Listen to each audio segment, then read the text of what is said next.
Hi, everyone. You're listening to the Bold Little Minds MomCast, a podcast where we talk to incredible moms who share their unique journey to motherhood, practical tips, and some of our favorite low-prep activities so you can enjoy that hot cup of coffee. I'm your host, Krissy. I'm a mom of 2 boys. I'm glad you're here with us, so pop in your earbuds and let's have some fun. Welcome to the Bold Little Minds MomCast. My name is Krissy. I'm a stay-at-home mom to 2 young boys. Right now, they're ages 3.5 and 1.5, and we are having so much fun doing some new activities around the house. I have casually started doing like a homeschool preschool kind of thing, which I don't really like that title. I don't love saying that because I don't really feel like we're doing an official preschool right now. I feel like we're just having fun and playing games. And sure, there's a learning spin. It doesn't really feel much different than what we've already done, other than I'm following more of a curriculum, more of a guide, more of a logical pace, and I'm planning activities a little more thoughtfully and doing a little more structured activities in a special designated learning space rather than just on the living room floor. So it's not quite different, doesn't feel too different for me, but it was really fun to have my teacher hat on again and start doing some lesson planning and to set up a nice like first day of school kind of environment. I set up different apple decorations around because we're doing an apple theme this week or last week and this next week. And it was just so much fun to put it all together and to see the look on his face with my little learning space that I put together with all the apples hanging up. And it was just so sweet to watch. We've read a lot of apple books, things like that. But with that, we had a lot of really rough moments this week too. My husband is working a lot of hours, which is so hard on him. And it's hard on us too. He does a great job of still being present and showing up for us, which is amazing. But we definitely needed to take it slow sometimes this week. And I really leaned into that on Thursday and Friday, just letting the boys relax, letting me relax. The kids haven't been sleeping very well. They've been waking up really early. So taking some slow time and letting go of the plans has been really nice too. This week on my Instagram, you'll see all kinds of things like my learning space coming together, like our rock wall being built. How cool is that? My husband really took the reins on that. My original plan was to just do a piece of plywood with some scrap wood on it to lean against the stone wall that we have. So nothing super fancy. But then he came up with this incredible idea and has really taken the reins to putting it together. Like, this was not my idea for once. This was something that I guess I kind of came up with a seed of, and he took and ran with it, truly. Oh my goodness. And the boys love this thing. Now, my kids love to climb. They will climb everything, and nothing has deterred them from just climbing up the walls. Quite literally. I bought a pickler triangle, a climbing arch, all kinds of things. And even now this rock wall, they still are climbing animals. Nothing is taking away this urge to climb. Unfortunately, I would really love to be channeling it into some proper ways to do it, but there is no channeling. They are just going to be climbing monkeys probably for a good long time. But it's been still really fun having this rock wall. It's been more of a motivator to get them outside when we're having some rough moments inside. It's really fun to watch them run up the slide and then go down or go up the rocks. Even my 21-month-old, he is climbing so well up those rocks. It is unbelievable. Like his first try, he didn't even need my support. I couldn't believe it. It's a little scary when he gets to the top because he's not quick to go down the slide. He wants to stay up there and play and jump around, and he's still in that phase where he has no fear and doesn't really understand at all that he could get seriously hurt up there. So my anxiety is still really high, and I'm almost wishing we waited a year or 2 before we put it up. But to see the joy on their faces doing it really does make it worth it. And it gets me up there playing with them too and going down the slide. So it's a really nice way for us to connect and be present with each other. On this week's episode, we talked to Callie, who has the Instagram page, The Messy Schoolhouse. And she has the cutest activities on her page. She does a lot of messy play, a lot of really simple small world setups. And it's just so cute.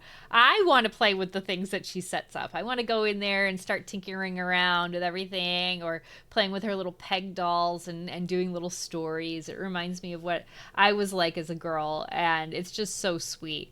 Callie has an incredible story with her 3 boys. She's got a big age gap in there, and it's really interesting to hear her story of how she started and where she is now and how her family has come together. I hope that you enjoy Callie's story as much as I did. She's so sweet and nurturing, and you just want to cozy up and listen to her. So put on a blanket or a sweater and maybe a cup of coffee and a hot tea and just cozy up and listen to her tell her story and talk about where she's come from and where she's going. Make sure you take a moment to subscribe, leave a rating and review, and share this episode with your friends before you dive in. And make sure you give me a like on Instagram and social media, and make sure you look up Callie in the show notes and give her a follow as well, because she is a gem. Thank you so much for listening, and I hope you enjoy the show. Thank you so much for listening to the Bold Little Minds MomCast. My name is Krissy. I am a stay-at-home mom to 2 young boys, ages 3.5 and 1.5 now. And I am so happy to be here today with Callie, who is a mom to 3 boys, ages 9,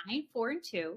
She's a preschool teacher, and she has the cutest Instagram page filled with lots of really awesome play prompts. Thank you so much for being here with me today, Callie. Thanks for having me. I'm excited to take some time away from the boys and chat with another mom for a little bit. Right. Tell me about it. I know, right? To feel like an adult or like a person and not just like this mom. I love that. We were just saying how we already feel connected through Instagram because we really get a chance to interact with each other's posts a lot because of some of the communities that we're a part of. And Callie's posts are just so cute. You post the sweetest little play prompts for your kids and for your preschool students, right? That look just so easy to do, and like they look so inviting. Your kids must love it. Thank you. I appreciate that. That's a big compliment. Sometimes in my community, I'm a little bit of the oddball, so I appreciate that a lot. Yeah, I understand what you mean. Yeah, it can feel a little out there to be putting together, like taking the time to put these small world things together, but it's the kids, they make it so worth it. Oh, definitely. Definitely. I couldn't imagine doing anything else. So tell me about your journey to becoming a mom. Where were you before, and then what brought you to where you are now? So I've always worked in early ed. So I was working in early ed when I was pregnant with my first. That was a difficult time, a challenging situation. I became a mother, in my opinion, at a pretty young age. I do feel like just my family and my upbringing and my career, I was prepared in that sense, what to kind of expect, but not entirely, and especially not to do it all on my own. So, right. So that was a really big deal. I'm a very stubborn person, so I really just shouldered that all on myself. We lived on our own, and it was a very busy time, and he brought so much joy to my life. It was a different challenge, and for your first child, being by yourself and just the state of everything it was a big adjustment, but such a blessing. My life turned around for the better because of him. Our bond is very special because of that. Yeah, I can imagine. It's so incredible, especially your first child. There's something special about that bond, I think. And for all the things you had to go through with it too. Wow. So you were teaching when you first had him. Were you teaching for a while before that? You said you were pretty young. So were you like new in the career? No, actually that I had started working when I was in high school. I started working all throughout the rest of my education, working at a school. And I was actually working with pre-K students when I became pregnant with him. So definitely it was a shift. Like I said, something I wasn't prepared for as much, but definitely my background helped, I do think, for sure. Absolutely. I was a middle school and high school teacher, but I started in elementary school, and having just the knowledge, the base knowledge of child development really helps with understanding and being calm and patient through some of the really tough moments. So that is a huge benefit to your parenting, because it's a huge transition anyway, never mind doing it on your own. Wow. That's a lot. Did you always know you wanted to work with young kids? Yes. Yeah, I did. My mom was one of 13 kids. Whoa. Yeah. And I have 3 siblings. So we just always had a big family. We were always around kids. I was always the one at family gatherings that would take the younger grandkids and play with them and make up little activities, the things to keep them busy at family functions. Started babysitting when I was really young.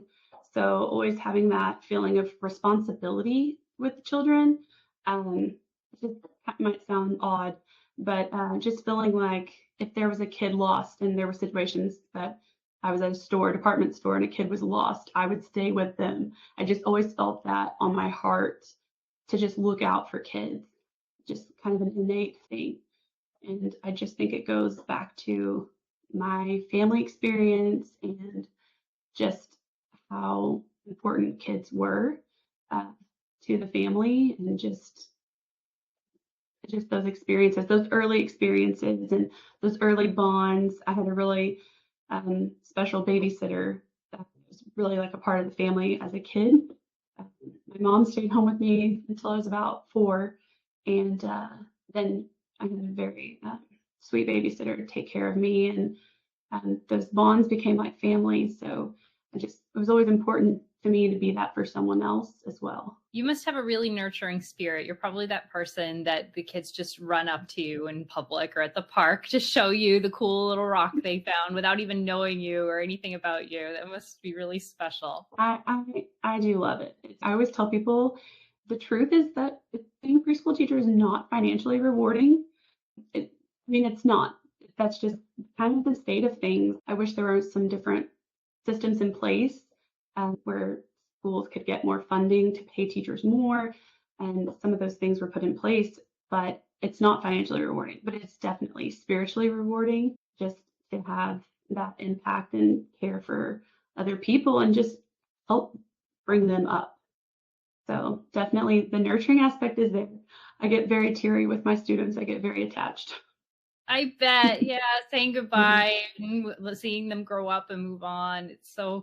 It's so bittersweet for sure. And I agree with you. The money in teaching, especially early ed, you are definitely not doing it for the paycheck. You're doing it because it makes you happy. Now, I know that some of your experience showed you exactly what that might mean, right? You had a prior experience that it maybe made you make some more sacrifices in your life to be happier.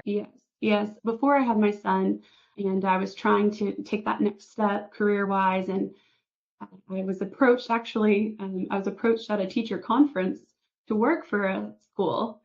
Yes. They Wow, that approached must me. have made your Yeah, heart so happy. That doesn't happen often in education. it did. And I was very excited about it. It was a very pretty looking school. It was very fancy, had all the bells and whistles. And doing it for so long, I already, I knew it was going to be kind of a smoother transition. I knew what to expect and what would be required of the job. And once I got there, I said it was very nice. It was very exciting and very enticing. But once I was there day in, day out and started seeing behind the scenes, I just was not happy. The cafeteria, they started to run out of food by the second group of lunches. And so the kids, as they were dipping on the kids' plates, they started dipping littler portions. And that alarmed me. And so I talked to my boss about that. And, they said they would fix it and rectify it. And then the next day, there was a situation with a little boy who had an accident, and he'd soiled himself, and they would not help him get cleaned up. They sent him by himself to get cleaned up. And again, this was before I was a mother, but still, it was very upsetting to me. And they said, well, this is just, we have to protect ourselves. We can't go in the restroom with him. And this was a very, like I said, very fancy school. So of course, I cleaned the boy up and asked another teacher to watch, be present, to just to keep everything safe. But I just didn't feel right sending that little boy home like that to his parents at the end of the day. And I just couldn't live with myself. So there are other little moral things that popped up. And I did not last very long because my heart couldn't handle it. The grass is not always greener on the other side. And sometimes the thing that looks nice and looks like it's going to be awesome, it's not. And so that became my passion, was to educate parents to make sure that they were doing drop-in checks at schools and things like that, and just checking up on those facilities and making sure that they were the right fit. I can't have everybody's kids in my classroom. That's too many, but I want to help parents understand what entities they can go to and what precautions they can take to make sure when they choose a school that it's going to be a safe school for their child. That's incredible. Wow, what a great mission to have. Do you have any tips from off the top of your head of questions you can ask or things to look for in your interview process when you're looking around? So one thing is, it's, as a teacher, it's hard, but I always tell parents, it's kind of sneaky, but drop in, because if they know you're coming, they prepare for you to be there. And everything can look nice and tidy for that 30 minutes or hour. So kind of drop in on unscheduled visits. We always ask about disciplining. How do they discipline, the class sizes, types of things. And I have had parents ask me specifically, what would you do in this situation? I got interviewed like that to become a teacher. And so I think that it's only fair for parents to ask those questions when picking a school or picking a program. I think it's only fair to ask those questions. And again, of course, depending on your state, licensing is the best. Yeah, really. Yeah, that does a lot of safeguarding for you at the very beginning of it all, because there's certain requirements to meet. But the idea of asking questions about specific situations, because I mean, everyone knows their child best. And I'm sure every parent has that anxiety piece about whatever that unique thing is for their kid, and the behavior thing that keeps popping up, or whatever that you're a little embarrassed about and you're not really sure if you're handling it right. Asking somebody else how they would handle it knows if it sits well specifically with your kid in your heart. So that's a great suggestion. You got out of that situation fast, right? Now tell me about where you are now. Yes. So now I am at a very small town. It is actually it's a family business that we have, it's a little private, play-based, nature-based school. And I call it our schoolhouse because it is. We turned a actual house into a school. So yeah, it's a very small town. We're in a very small area, very country area. So it's very different. It's very different than the norm, and it challenges a lot of standards. And I have a lot of open communication with my parents, especially at Meet the Teacher, so they know what to expect, because I do things a little differently in the education world for where I'm from. This is my hometown where I grew up, so we just moved back here to pour more into this program and have that small town, slower paced life for our boys. So we're really excited about that, and just letting this program take off. We started a homeschool class as well. So now we can pour into the older children of the community as well, because there are people that are homeschooling. In this small town where I'm from, typically, as soon as your kid turns 4, they're going to pre-K at public school or kinder. So this is a new thing. We're seeing a wave of homeschooling groups, and I'm just really excited and really encouraged to pour into that and become more of a part of that and offer that to the community. So it's a very small, warm environment, and I just love it. That's great. Yeah, I agree. There's waves, I think, everywhere. Ever since lockdowns, I think people are seeing that there's just other ways to do things. There's other ways to raise your kids, and it doesn't have to be whatever idea that you had in your mind, and the stereotypes aren't necessarily true. Everything's the way you want it to be. But that's really cool that you're offering that for parents. And I totally understand what you're saying, if things might look a little different, right? If you're not giving a worksheet, or you're not practicing writing your letters at an early age, that could be a little jarring for some people, but it's not all about that. I mean, your kid will read and write, and they will know all these things. It just might not look like what you did when you were a kid, or what your vision is. So that's really cool that you're helping to open these minds, and what a gift that you can now loop with a lot of these kids. You don't have to say goodbye as often. Yeah, I know some will leave and some will go to public school. And so I'm happy for the time I have with them, and getting some more tools in their toolkit to prepare them for that time. And the ones that stay, I'm happy to have more time with them and just see their progress, because that is it's phenomenal. I mean, we just had our first week back, and seeing how much they were capable of in this first week after being gone all summer was just really incredible. So, and definitely what you said about the not showing the worksheets. We do a little bit. I don't want people to think we hate them. We do a little bit, but yeah, it is a new thing, and we do a lot of more process art. So it doesn't look like that cute little back to school perfect apple or perfect pencil or school bus that, that's really for us. That's really for adults. It's really for the parents and for us to feel good, but the kids aren't learning from that. So Right. there's nothing wrong with it. It's cute. I like to do cute things sometimes, but I really am trying to get these kids to think creatively and to have confidence in their creation and their idea. Because from my oldest, he did go to public school and we pulled him to homeschool. And that was one thing that he really suffered from, was that feeling confident in his ideas and his own creativity. So we're working on that. Yeah, the confidence piece is really hard. I mean, I feel Mm-hmm. like every parent probably, unless you have one of those super confident, like I can do anything kids, parents out there thinking, what do I do to help? And Right. no, there's no right answer. There's no wrong answer. Just No, it's all trial and error. You're just learning alongside of them. So you had some unique responsibilities with your first child. I mean, you were a single mom, and that had its own challenges, but you also had a gifted son, right? Tell me about that. So, when he was going through that toddler stage, I started noticing some behaviors. And due to my background, I said, okay, I'm going to get him tested through where I'm in Texas. It's the Early Childhood Intervention Program. So they'll do kind of a diagnostic test and just check if anything needs to be addressed. So we had that done.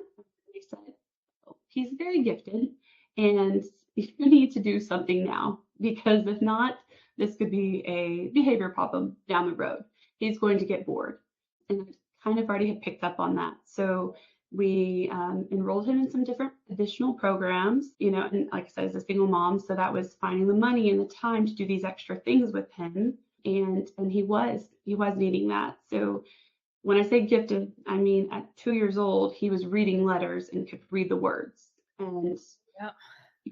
yeah, so he would say, "Oh, mom, that's Africa," and he could spell Africa. He could read the little signs that I had, his little decoration signs in his room. He could read excavator and spell excavator. Yeah. Had like a fresh two. So yes, so there are the different challenges of, you know, challenging him and creating more opportunities for him and supplementing his education as much as possible. Um, and sometimes, that looked different. Sometimes I got tired. He would ask questions all of the time, all of the time.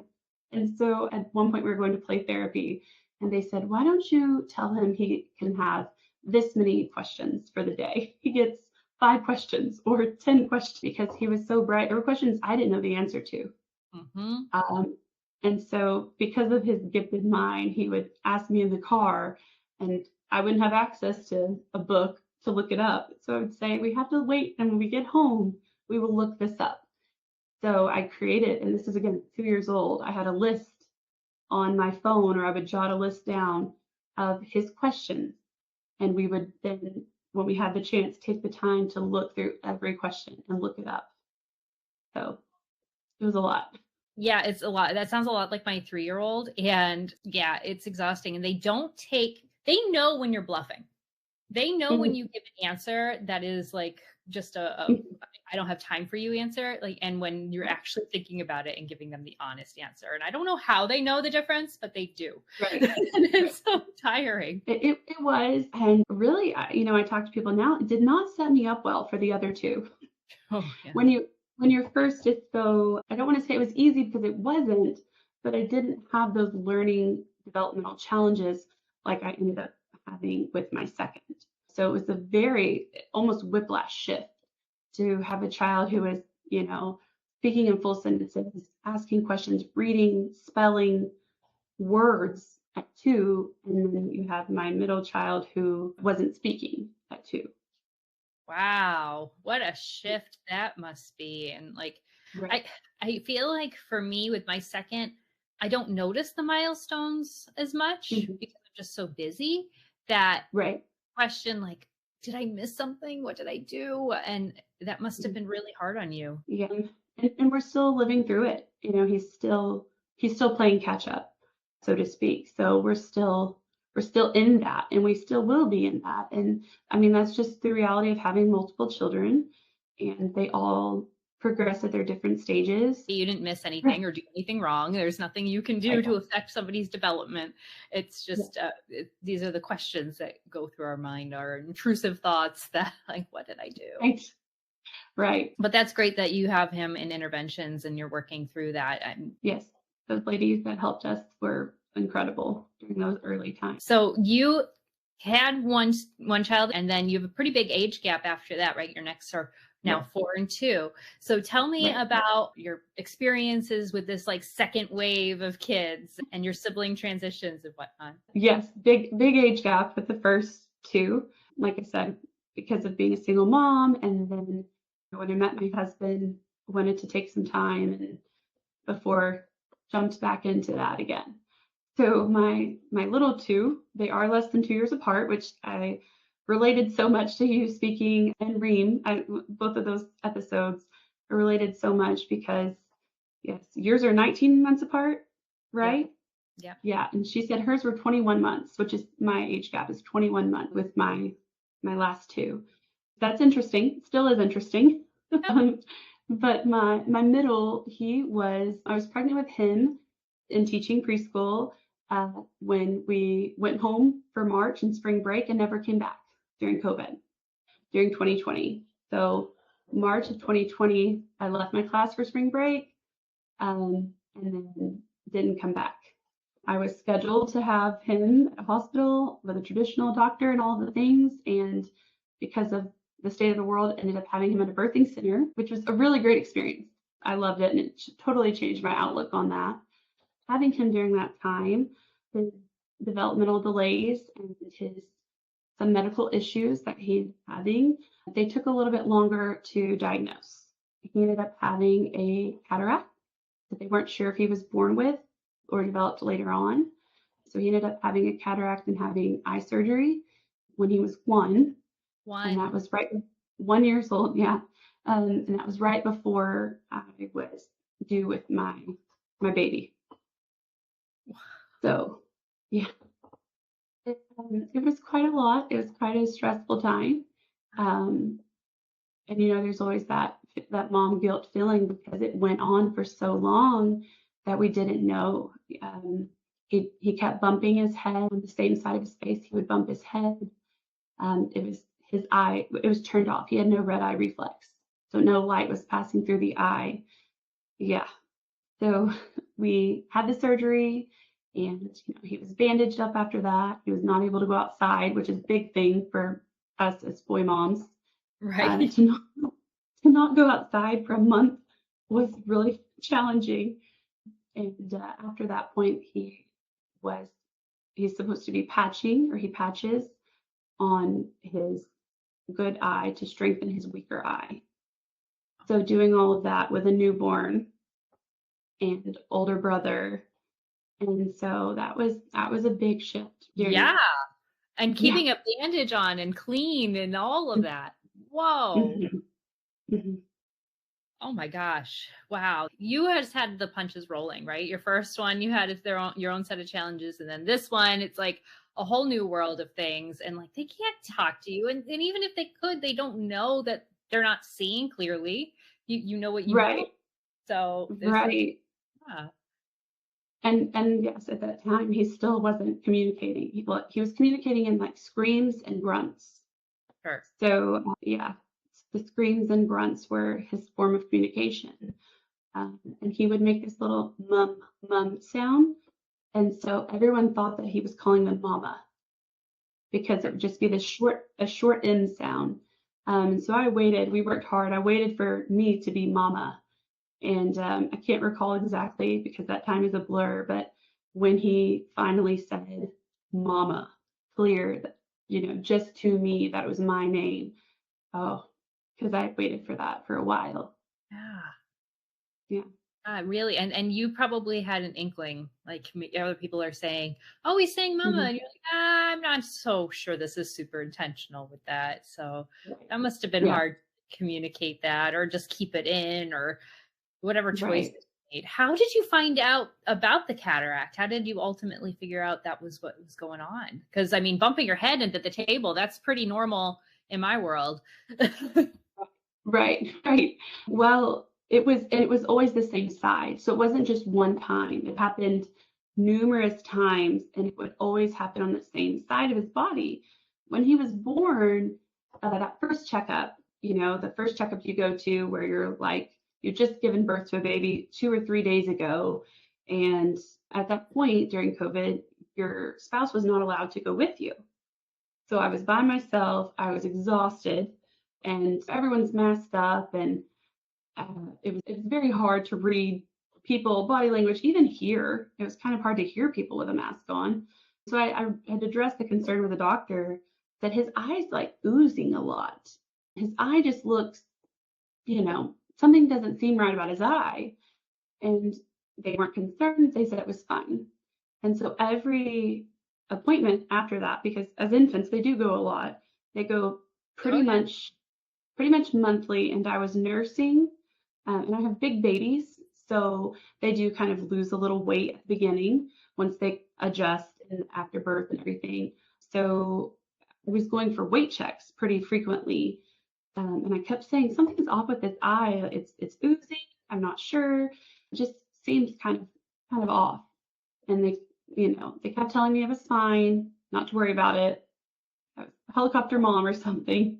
And finally, I had seen a different doctor. I was pretty upset and pretty emotional by that point, and said, "Listen, something is wrong with this eye. I know that something has to be wrong because this doesn't seem normal to me. Something seems wrong." And the different doctor checked his eyes and said, "You need to go downtown. I'm going to call them. You need to go tomorrow. Where we live, that's our downtown is the big med center." They made an appointment for me that next day with the chief of ophthalmology. Yes. And at that point, I was very worried. Yeah. And yeah, because they don't tell you, they won't tell you anything until they know for sure. And did the testing and said, okay, this is what it is, and we need to schedule surgery before he loses vision in that eye because it's a timely thing for him. So that's that's the whole story. Big takeaways for other people here are, like, for me, it's trust your gut and switch Mhm. doctors if you aren't feeling like you're getting it, because people feel stuck. I mean, that was a Yeah. message in another episode for me too. Is you feel Mhm. like connection, or you just feel like you Mhm. should keep going with it, because I get it. Like, there's a lot of weird things with newborns and babies that are just Right. all Right. normal. There's so much that Right. yeah, Right. the time the doctors are right that it's probably nothing and Mhm. normal. And but yeah, good for you for getting another doctor and a second opinion, because that's not easy to decide to do No. that. So good for you. Well, and I did feel like a new mom again because of the big age gap.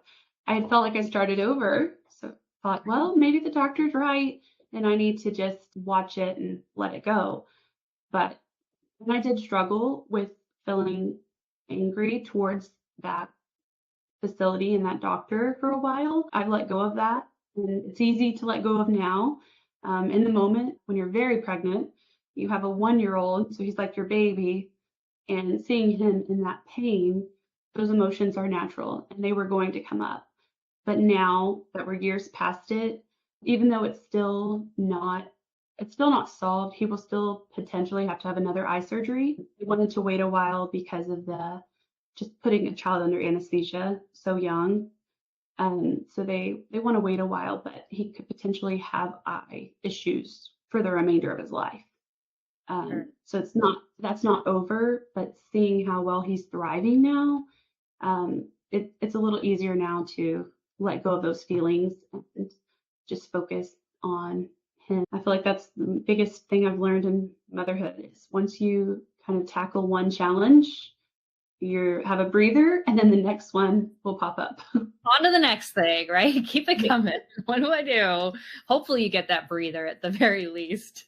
Tell me Right. about your third child. So you've had two like huge transitions in your mothering and what Mhm. about like having a third baby with all this?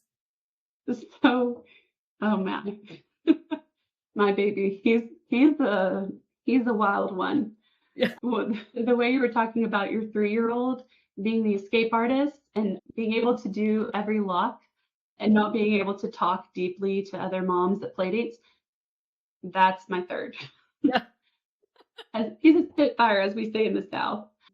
He, it was so fun. I mean, so close in age. I mean, they were both in diapers. I remember when the baby was born, I took little side by side pictures of them, both of their little diapers, because it was like I had a really big baby and then a tiny baby. But he is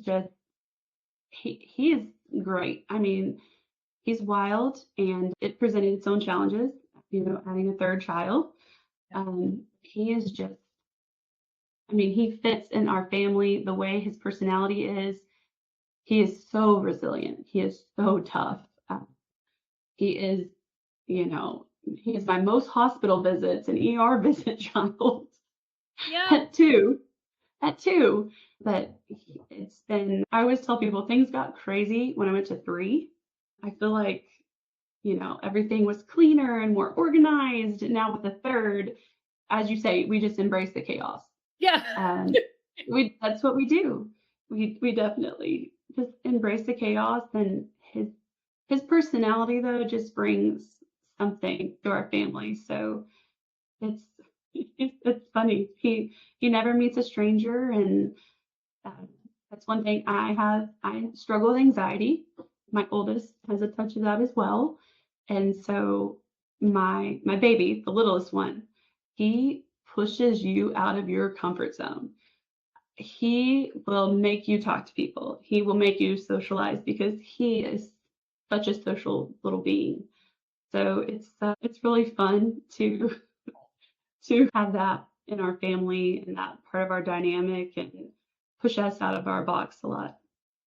That's so special. I love hearing that. I mean, right now, the idea of a third for me makes my skin crawl because mine are both still so young with the close age gap. But Right, I'm literally like carrying both of them into stores. I get the looks and right. I'm like, that's why I have 2 arms. And I get the old men laughing at me, things like Yeah. that. Oh, your hands are full. I hear that a lot. My hands are full. My hands are full. Yes, they are. They are. Would you get that door? Thank you. Right. So yeah, the idea of a third freaks me out, but I can see how when one of them's older, how that Mhm. would be more accessible. But it just sounds like such a beautiful addition to your family. That's fantastic. And he's so much like my first. Oh Um, yeah, yeah, so our little joke between my husband and myself is that it's his chance to see my oldest as a as the years that he missed out on, because yeah, they're almost like copycats of each other. So I said, "Oh, the years that you missed out on, you're getting to see those now yeah. with the youngest son."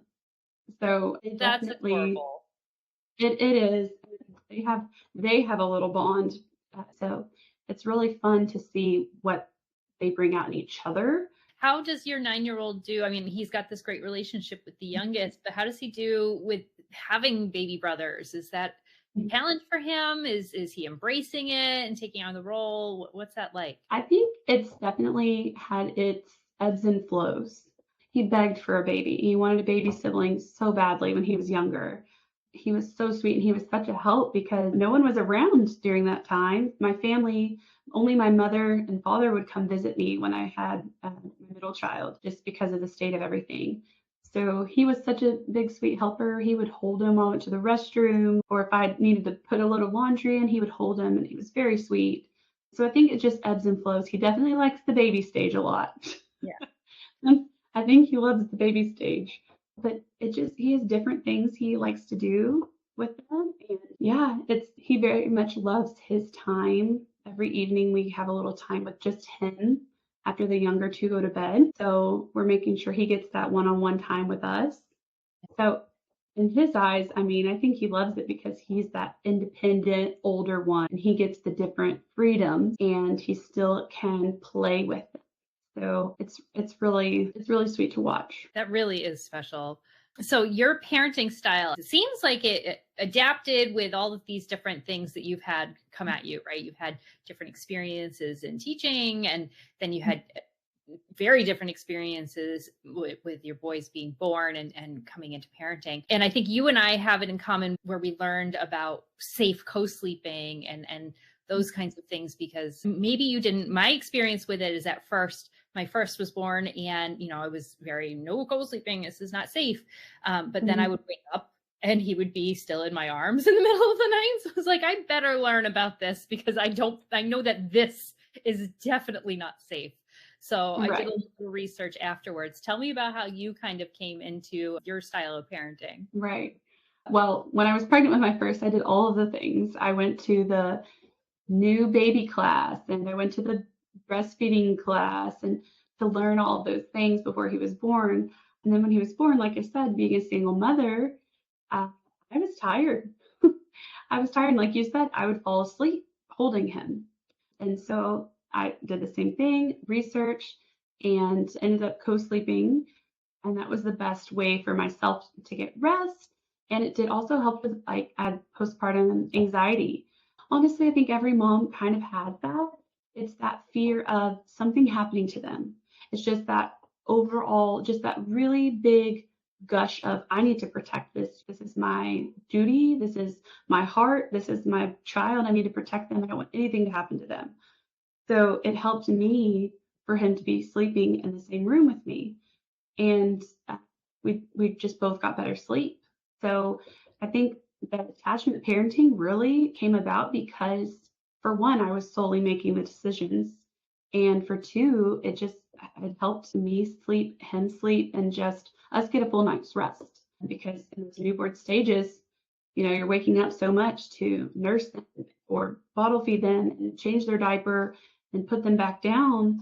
And I'm the type of sleeper, when I would get up and move around a lot, I can't go back to sleep. And then also with baby wearing, that was pretty much born out of, again, I intended to. These are things I wanted to do, but in the practice of them, how was I going to cook dinner, right?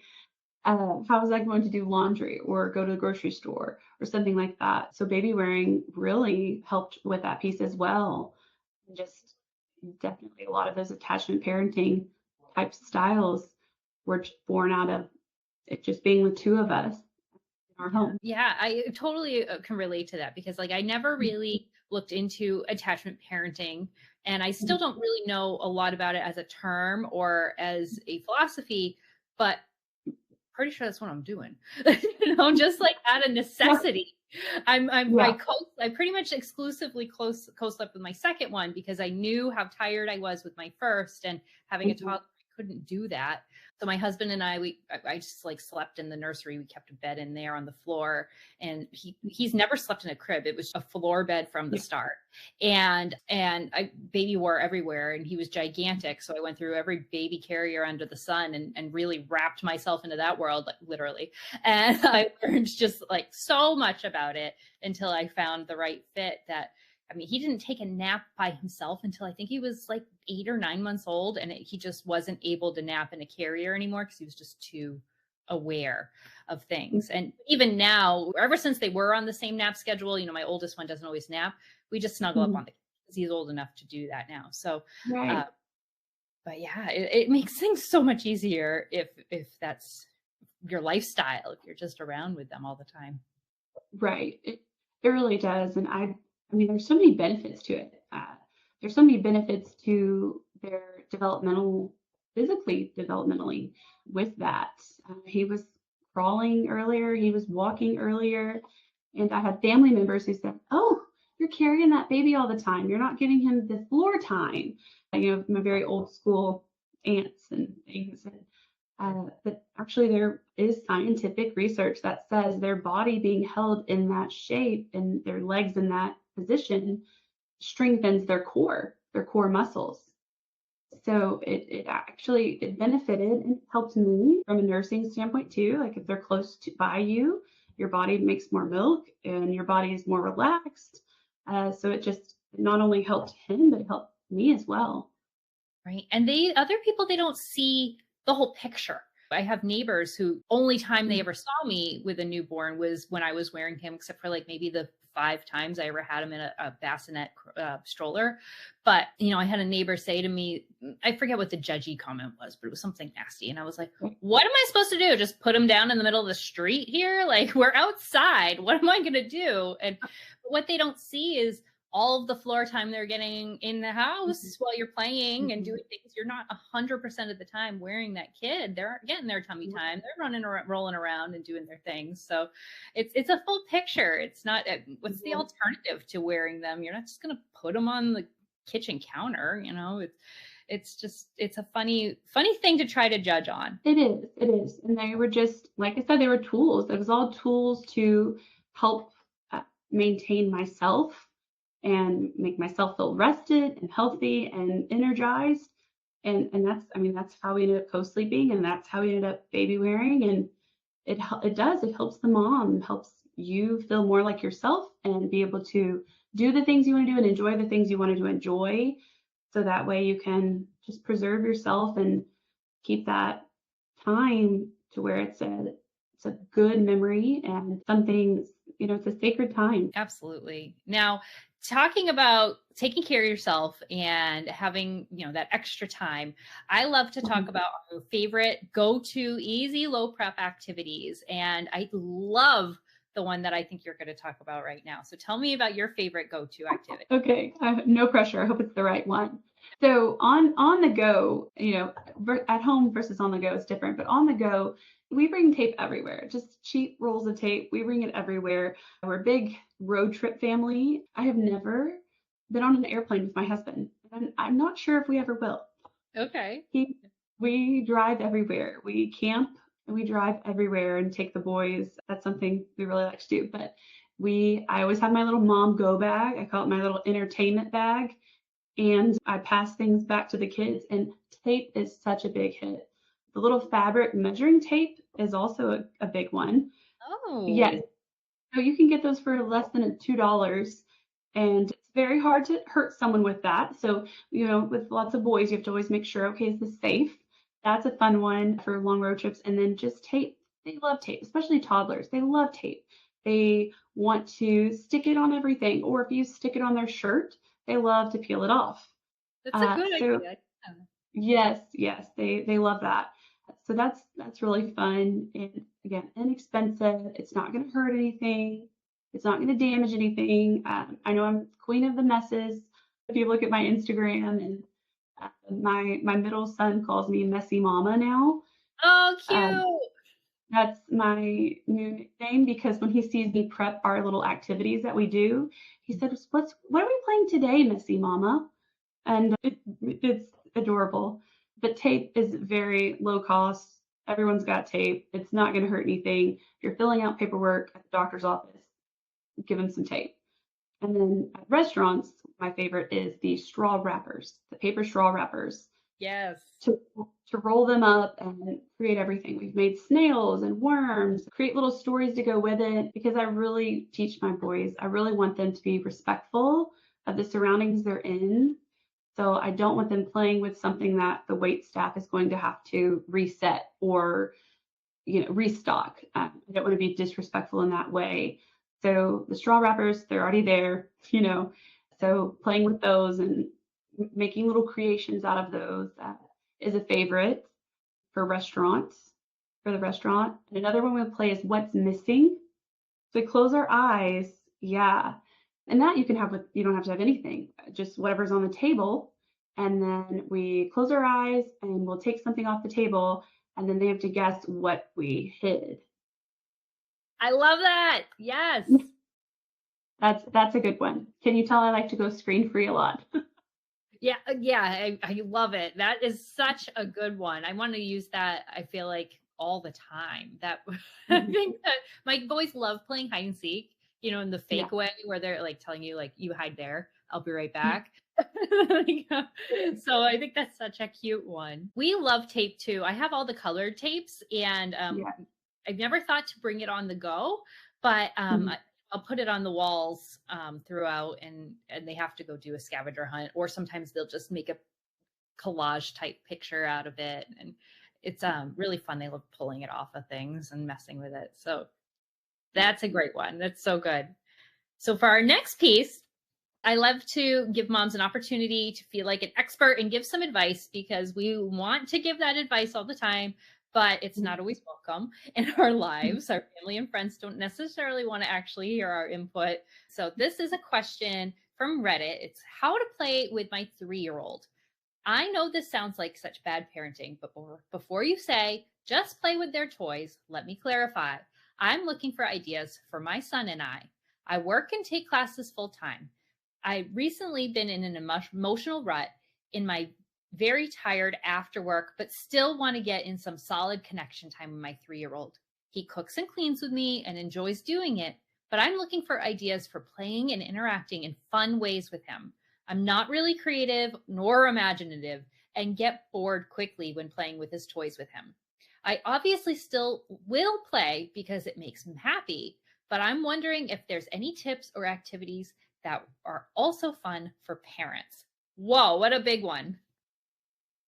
That's huge. That really resonates from my time with being a single mom, because I was very tired, and you don't have that other person to tag out to help with that.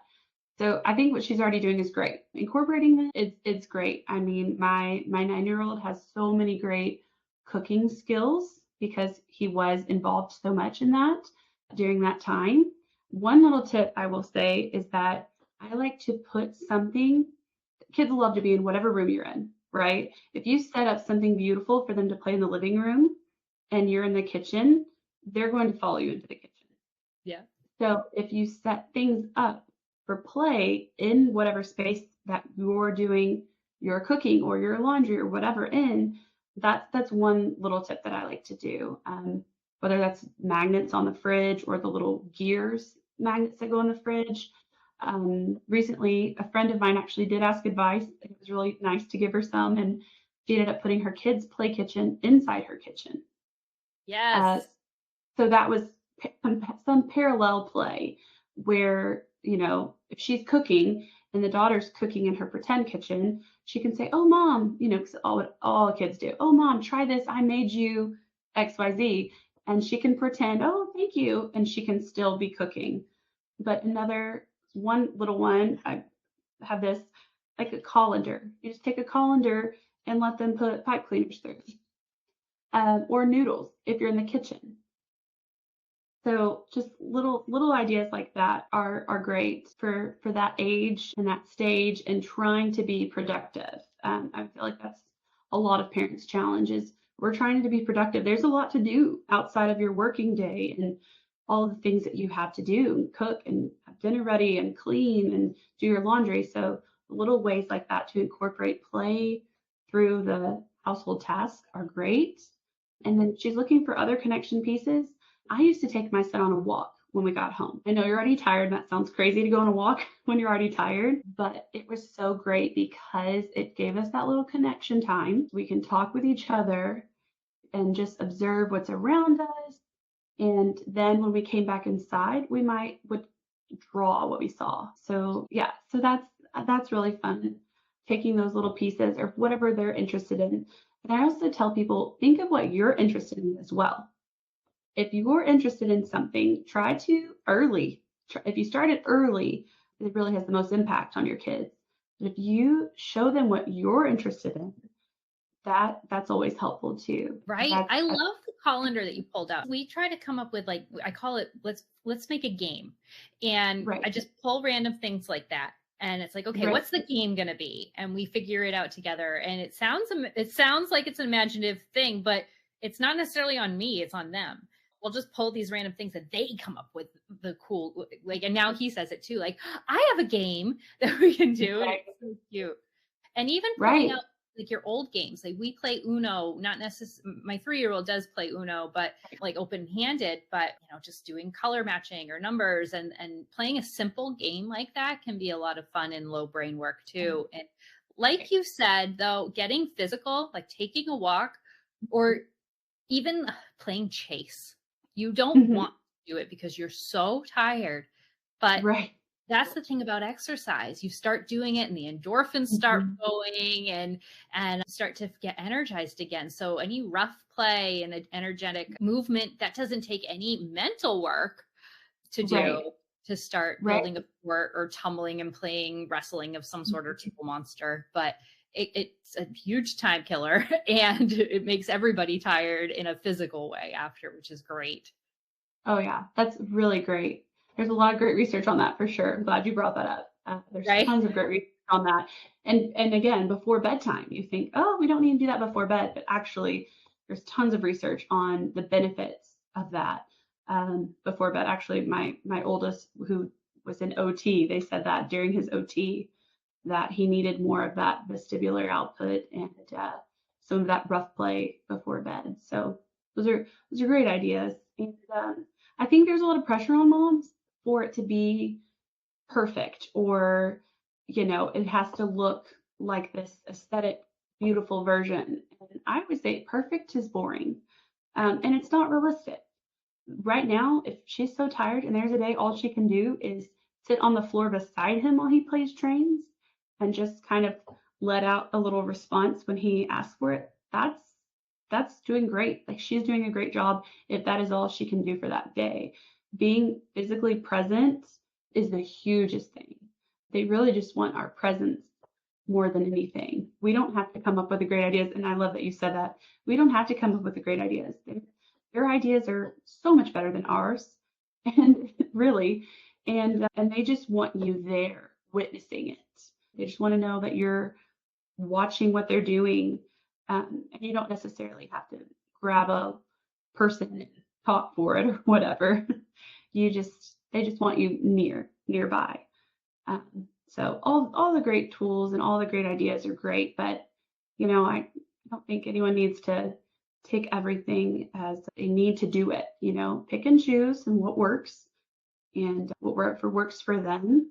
And it will work for maybe a little while, and then she might have to change it up again. That's definitely what I see with mine, is that we rotate.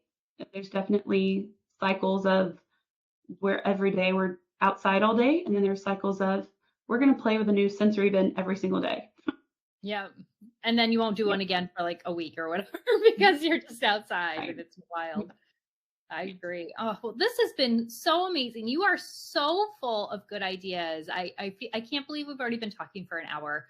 This is wild to me. It's been such a wonderful conversation. Tell everybody where they can find you and get more of your good ideas. Okay. I feel like we could talk even longer. I know. I am on Instagram solely right now. I'm working on some things right now, but with, a move, 3 boys, and the school, it's quite a lot. So right now I'm on Instagram at the Messy Schoolhouse, which I love. I love our name. I think it's quite a fun contradiction, if you will. And that is where right now I'm sharing what we do in our classroom, what I'm doing with my boys at home, a little bit of my side hobbies and things I'm interested in. So I share all of that there, and projects I'm working on for the future, I will be putting out. I'm working on some resources right now too. So because I'm just so passionate about kids being outside, learning through play, moving their bodies, and it not being the stagnant sit down at a desk or a 45-minute circle time. I'm really diving into all of that research and working on some things to put out later on. So everything will be on my Instagram for right now. I can't wait to see what you put out there. This is going to be great. I think everybody's going to benefit from that. Thank you so much for being here with us. This has been great. If you are interested in sharing your story, please reach out to me. You can email me at boldlittleminds@gmail.com. I am on Instagram, TikTok, Pinterest, YouTube, all the things at Bold Little Minds. And please make sure that you subscribe and share this podcast with your friends. If you could take a few moments to rate and review, the review doesn't have to be anything long. It could just be, this was great, I liked it. And it will really help me to reach other moms. And so we can share more stories and share our stories with more moms out there. Thank you so much for your time and listening. I am really excited for our next episode, and we will see you then.